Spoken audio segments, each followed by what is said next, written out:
नमस्कार दोस्तों, मैं श्रीकांत कुलकर्णी आप सभी का स्वागत करता हूं श्री क्रिप्टो में। आज की डेट है 28 अगस्त 2021, शाम के 7:40 हो रहे हैं। चलिए आज के एपिसोड की शुरुआत करते हैं।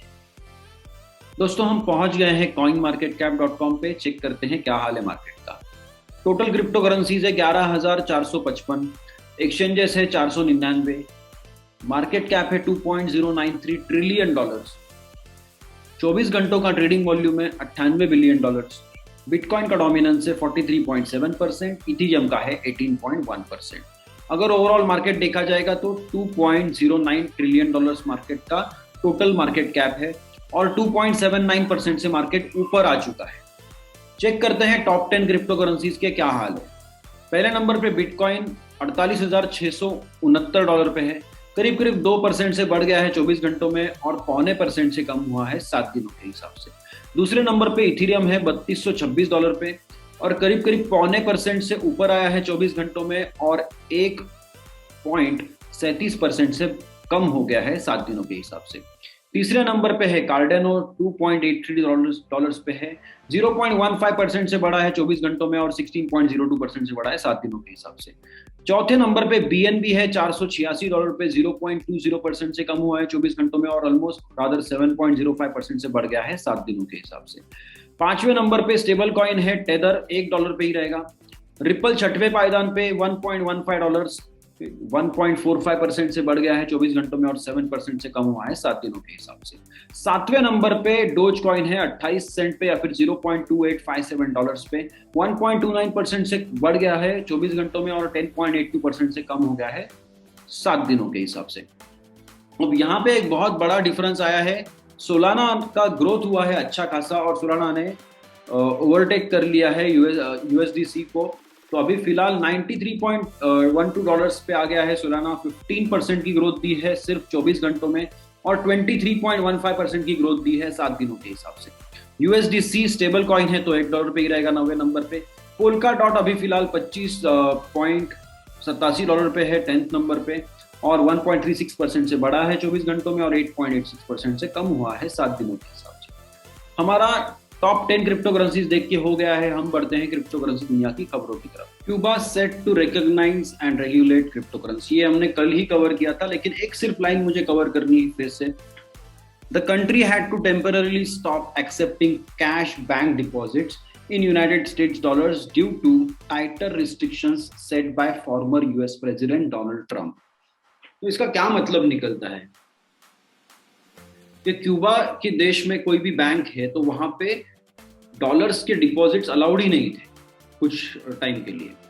तो ऐसे अगर रिस्ट्रिक्शंस आ जाएंगे और आपने सिस्टम बना के रखी है कि दुनिया में कोई भी अगर कंट्री को अपने नोट छापने हैं तो उसको रिजर्व के लिए डॉलर्स ही यूज करने हैं और डॉलर डिपॉजिट्स बंद कर दिए तो कैसे काम चलेगा। तो ऐसे रिस्ट्रिक्शंस से बचने के लिए मेरे ख्याल से ये लोग अभी क्रिप्टो करेंसी को एक्सेप्ट करना शुरू कर रहे हैं और ये अच्छी न्यूज़ है। ठीक है, तो क्यूबा में हो जाएगी शायद से रेगुलेट। उसको लीगल टेंडर बनाते हैं या नहीं बनाते वो आगे की बात है। अगले न्यूज़ को देखते हैं। China to maintain a high pressure situation on crypto, official से। अब ये ऑफिशियल कौन से हैं? पीपल्स बैंक ऑफ चाइना के हैं। जैसे इंडिया में आरबीआई है वैसे ही यूएस में फेडरल रिजर्व है और चाइना में पीबीओसी है या फिर पीपल्स बैंक ऑफ चाइना। तो इनका कहना क्या है कि हम लोग और प्रेशराइज करेंगे, आईसीओ नहीं होने देंगे, ट्रेडिंग बंद करवाएंगे अगर कहीं पे हो रहा है तो, और माइनिंग तो उन्होंने बंद करवाने की कोशिश जारी है उनकी। अभी तक पूरी तरह से बंद नहीं हुआ है लेकिन उनकी कोशिश जारी है। तो इसका प्रेशर कहाँ पे आता है, क्या रिजल्ट आता है वो देखेंगे आगे। कार्डेनो chart painting a bull flag for $3 ADA price ahead of ERC20 converter launch.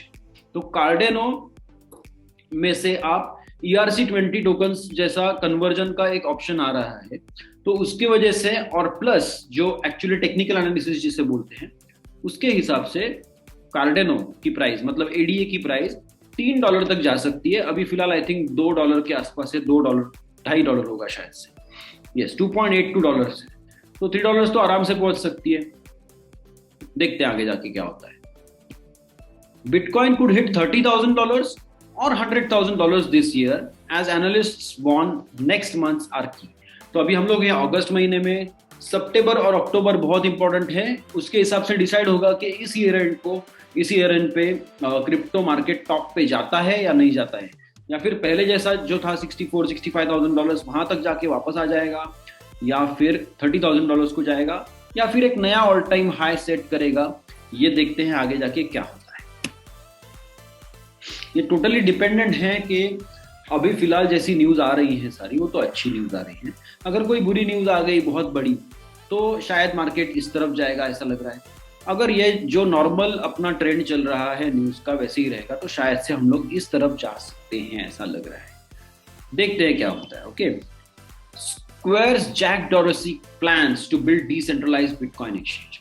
अब ये जो बंदे हैं जैक डोरसी, ये स्क्वायर के भी सीईओ है, ट्विटर के भी सीईओ है, और इन्होंने अभी रिसेंटली एक प्लान भी किया था जिसके लिए उन्होंने जी कैश की जो डेवलपर थी उनको हायर कर लिया है कि वो लोग एक डिसेंट्रलाइज्ड या फिर ब्लॉकचेन बेस्ड मीडिया प्लेटफॉर्म बना रहे हैं।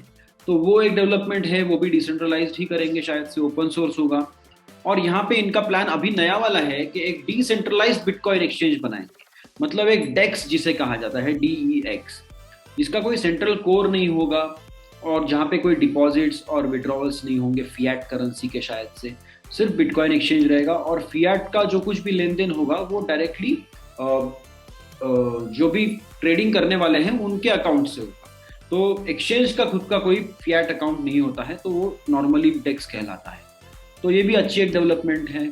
Binance discontinues support for Norwegian krona pairs payments and language. तो अभी रिसेंटली जैसे साउथ कोरिया के लिए किया था बाइनेंस ने कि उनका करेंसी पेयर बंद कर दिया, उनका पेमेंट सारे एक्सेप्ट करना बंद कर दिया, और लैंग्वेज सपोर्ट भी बंद कर दिया एक्सचेंज के ऐप के अंदर। तो वैसा ही इन्होंने अभी किया है नॉर्वे के लिए। शायद से नॉर्वे में से इनको कुछ अंदाजा आ गया होगा कि यहाँ से रेगुलेटर्स से कुछ नोटिस आएगी वगैरह, कुछ प्रॉब्लम्स हो सकते हैं, या फिर उन्होंने भी खुद ने प्रोएक्टिवली सोचा होगा कि यहाँ पे काम बंद कर देते हैं और पहले रेगुलेशन के थ्रू जाते हैं यहाँ पे, और फिर बाद में देखा जाएगा क्या करना है। तो शायद से उस तरीके से उन्होंने किया है। All the best to them, शायद कर लेंगे वो लोग। Korean government creates dedicated division to oversee crypto transactions. तो इन्होंने बनाया हुआ है एक KoFIU, Korea Financial Intelligence Unit, जो क्रिप्टो करेंसी में क्या ट्रांजैक्शंस हो रहे हैं, एक्सचेंजेस में क्या चल रहा है, सब देखेगा। और तो इन शॉर्ट ये एक रेगुलेटरी बॉडी शायद से नहीं है, ये एक डिवीजन है जो चेक करेगा कि कहीं पे कुछ प्रॉब्लम्स तो नहीं है। तो ये भी एक अच्छी बात है। चलो अगला देखते हैं। Arizona IST reveals board app yacht club NFT comic. तो बोर्ड एप यॉट क्लब ये एक NFTs की सीरीज है, बहुत पॉपुलर है, और इनका टाई अप हुआ है एरिजोना आईएसटी करके एक कंपनी है उनके साथ। और अभी इन्होंने एक मैगजीन लॉन्च किया है, उस मैगजीन का नाम शायद से दिया है, जस्ट सेकेंड, या एरिजोना एप NFT कॉमिक। तो NFT कॉमिक मतलब क्या हो गया, शायद ये ऑनलाइन होगा और NFTs से पावर्ड होगा। अगर आपके पास ये वाले NFTs है बोर्ड एप कलेक्शन के तो आप ले सकते हो, या फिर ऐसे ही कुछ उन्होंने कंडीशंस रखे होंगे जिसके थ्रू आप वो मैगजीन लेके पढ़ सकते हैं। तो ये बहुत इंटरेस्टिंग दिशा में जा रहा है NFTs, और ये उससे भी इंटरेस्टिंग है। 12-year-old Weird Whales NFT creator set to rake in $400,000 worth of Ether। तो ये 12 साल के हैं, इन्होंने एक NFTs का कलेक्शन बनाया है, उसको नाम दिया है Weird Whales। तो वेल का यहाँ पे मतलब क्या है क्रिप्टो करेंसी में, जैसे एक बहुत बड़ा होता है वेल फिश, राइट? तो वैसे ही यहाँ पे मतलब ये है कि वेल का डायरेक्ट मीनिंग यहाँ पे निकलता है क्रिप्टो में कि जिस बंदे के पास बहुत बड़े पैमाने पे क्रिप्टो करेंसी हो उसे कहते हैं। समझो इथीरियम वेल का मतलब क्या हो गया कि ऐसा बंदा जिसके पास बहुत ज्यादा क्वांटिटी में इथीरियम। बिटकॉइन वेल का मतलब क्या हो गया, एक बंदे के पास बहुत बड़े क्वांटिटी में बिटकॉइन है, may be 2 lakh 3 lakh bitcoin, ऐसे कह सकते हो। तो इन्होंने क्या किया कि एक कलेक्शन बना दिया वियर्ड वेल्स का।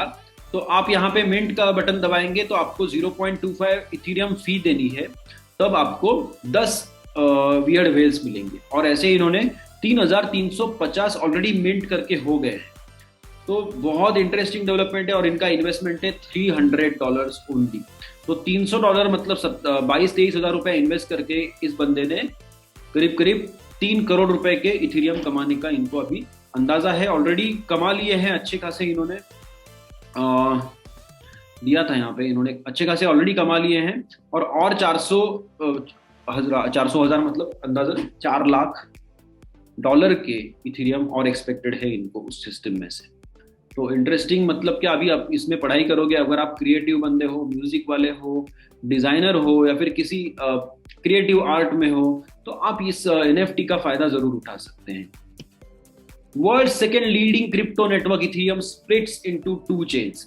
तो क्या हुआ है, इथेरियम में 10-15 दिन पहले एक अपडेट आया था, कुछ प्रॉब्लम था, इसलिए उन्होंने एक सॉफ्टवेयर अपडेट लॉन्च किया था। तो वो बहुत सारे गेट क्लाइंट वाले, मतलब नोड के रन करने वाले जो लोग थे, वो उसको अपग्रेड करना ही भूल गए, तो फिर वो फोर्क हो गया। ओके, अब फोर्क हो गया तो माइनिंग पावर भी कम होगी और माइनिंग डिफिकल्टी भी 10-15% से कम हो गई with in couple of hours होंगी। तो अभी जब तक ये सारे गेट वाले अपग्रेड करके उसको वापस से रोल बैक नहीं कर लेते, या फिर अपग्रेड करके एक्चुअल चेन पे नहीं चले जाते, तब तक कुछ ना कुछ इश्यूज होते रहेंगे। इसका फिर भी स्टडी चल रहा है, रिसर्च चल रहा है, आगे जाके कुछ ना कुछ मेरे ख्याल से सोल्यूशन आ जाएगा। तो कल के लिए मुझे लगता है अभी अलविदा कहने का वक्त आ गया है।